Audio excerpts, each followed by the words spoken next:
We've been truly blessed to have Mo Farah racing and competing in our lifetimes, Denise Lewis. We absolutely are, and I have to say, we've been talking about this for weeks, months even, and I can't believe today it's actually happening. You know, it feels like I've been watching Mo since he was a youngster, you know, that talent that everyone was talking about, and you just wondered what his destiny would lie for him on the athletics, and as you said, just been the most decorated athlete we've ever seen. He's pulled the crowds, he continues to do, but we're going to miss him, really we are.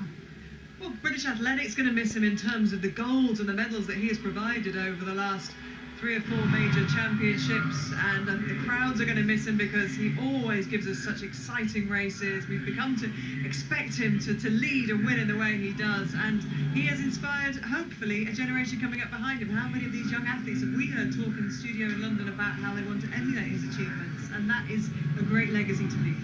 Not just what he does on the track, but everything what he does off it, you know, his lifestyle, the way his attention to detail, looking for that extra second, everything that he can pull out of himself, and it's the way of life. And if the young athletes want to learn anything, it's about how to become a champion, and that's through sheer dedication and commitment. Thank you very much, Denise. So for the final time on the track, it's over to you, Steve Cram and Paula Radcliffe for Mo Farah's last race. Yes, a day which has finally come. Mo's last race in Britain. Of course, his last race will be in Zurich in the Diamond League final, but this is his last one in Britain, and the chance for the fans to say thank you. He already, I think, had a great reception earlier on. If you weren't with us earlier when he came into the stadium in a very nice car. Let's listen to his reception now.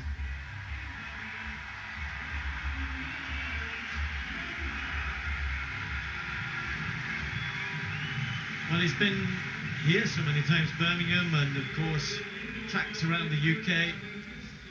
That's upside down there. He's trying to make a tribute to the people that killed in Barcelona. Oh, it was Barcelona, wasn't it? Yes. He's got Barcelona written on the ground. I can read it now, Paula, thank you.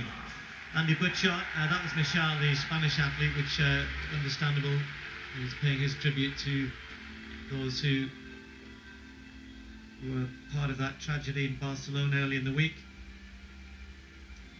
So for Mo then, it's not a great field against him in the sense of, why should it be in your last race? You should be allowed to go out in style and with a win.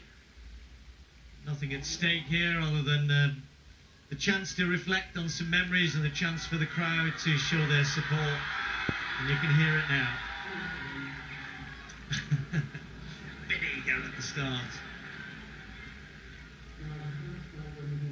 It's a 3,000 metre race, incidentally, 7.5 laps of the track.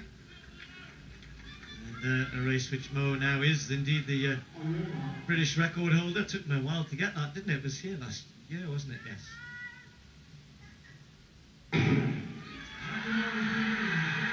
It used to be held by Dave Moorcroft, and like many other records, 1,500 metres, the 3,000, the 5,000, the 10,000, the half marathon, all now belong to Mo Farah, the best British athlete over all of those distances ever. And as we've been saying, in terms of medals, he will, I'm not sure he'll ever be surpassed, and certainly if anyone does surpass it, it'd be a heck of an achievement. But for the time being, it's just a chance to reflect and revel in what's been an incredible career of not really of two halves. I mean, people kind of say, where was Mo Farah before? And it's worth reminding people how good an athlete he was as a youngster, winning the mini marathon in London, winning plenty of cross-country races, and you know, he was a fixture from a very early part of his career. And I think that it was never a case of doubting the talent he had. It was whether or not he could harness it properly. And there's plenty of people who've had a part to play in that. Alan Story in the early days, his school teacher, then eventually, as he got better and got to World Championships, Olympic Games, others had a role. Ian Stewart made perhaps for a little while, and Barry Fudge. And of course he went to America to work with Alberto Salazar. The big move to America is the point at which his career really took off in terms of performance, turning him into a winner, Paula, and that's been the thing that you'll remember about Mo Farah. He hasn't broken any world records, but he's become a winner. Absolutely, time and time again, he knows how to race, and he knows how to get it right, how to plan his season to perfection. And yes, it took a bit of time to learn that, and he probably got a lot of help in doing so in that from Alberto, and Alberto teaching him to keep his body strong, but also to ease down enough before races. I think that's a big factor in why he didn't perform, particularly in Beijing in 2008. He trained very well going into that and just didn't back off enough coming into that. And that's something he's going to have to learn for the marathon as well when he moves up. So, I mean, we talk a lot about it being his last race, and he will be emotional out there, and he'll want to enjoy it and to get some energy from the crowd and to remember times on the track. But it's not going to be his last time setting foot on the track. He's going to train a lot on the track, and he's going to move to a new challenge in the marathon and have to learn that almost again. Yes, so it's not going to be the last time you see Mo racing in Britain. He will be on the roads, though, in the future. But as Paula says, it's not that he's not going to be after still pounding out laps around the track, reps around the track. If he is going to have a good marathon career, and indeed half marathon, 10Ks on the roads, whatever he decides to do. So pace being set, we shouldn't ignore the race here, but a decent pace being set by Quebec and Bergen. I mean, to be fair, these are two people, particularly Bergen, who's run. Both of them have raced Mo plenty of times and returning the favour to very good athletes setting the pace.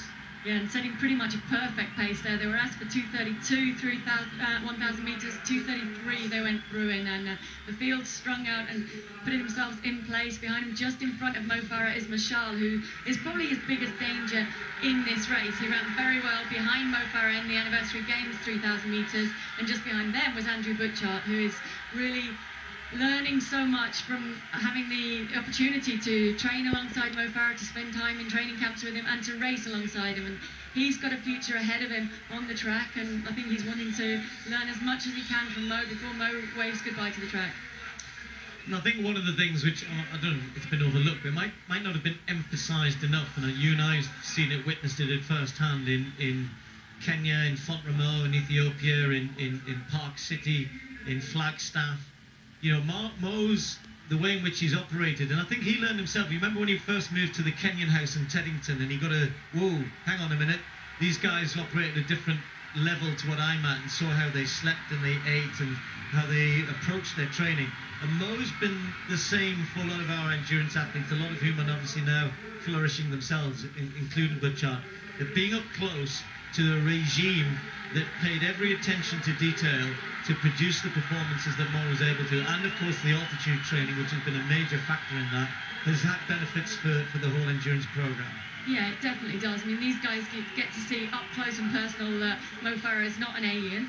He goes out and he trains hard, he backs it up with all of the preparation around that, and they see what they need to do and what they need to learn from that. And Andrew Butchart, I think a case in point, probably learned from that final in London in the World Championships, where he didn't really run his own race. Now he's starting to race. He wants to come out of this with a personal best, maybe in this, although he's already run 7:37 this year, so it's a big ask for him.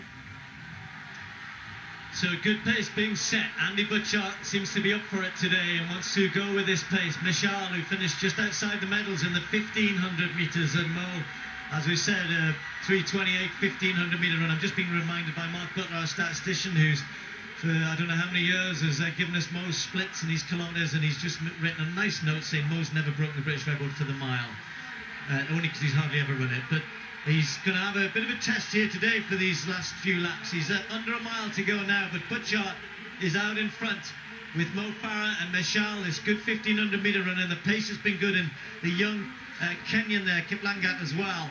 So these four well clear of the rest with 2 laps to go. So 2 laps to go, and through the rain, which Andrew Butchart, being Scottish, is probably quite used to, but it's come out to say goodbye to Mo Farah on the track as well. Andrew leading it out, Mo sitting in behind him, letting him do the work for the time being, and waiting, biding his time. He will be aware that Mashal is sitting behind him too.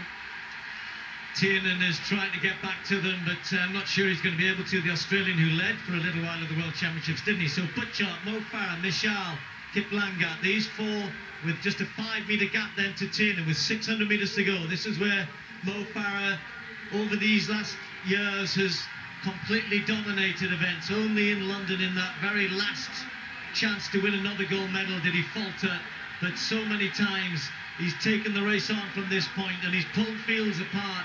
He's often had to wait until the home straight, until the last few metres to be sure of the win. He might have to do that again here today. He's going to have to just dig in a little bit, because with 400 metres to go, he's still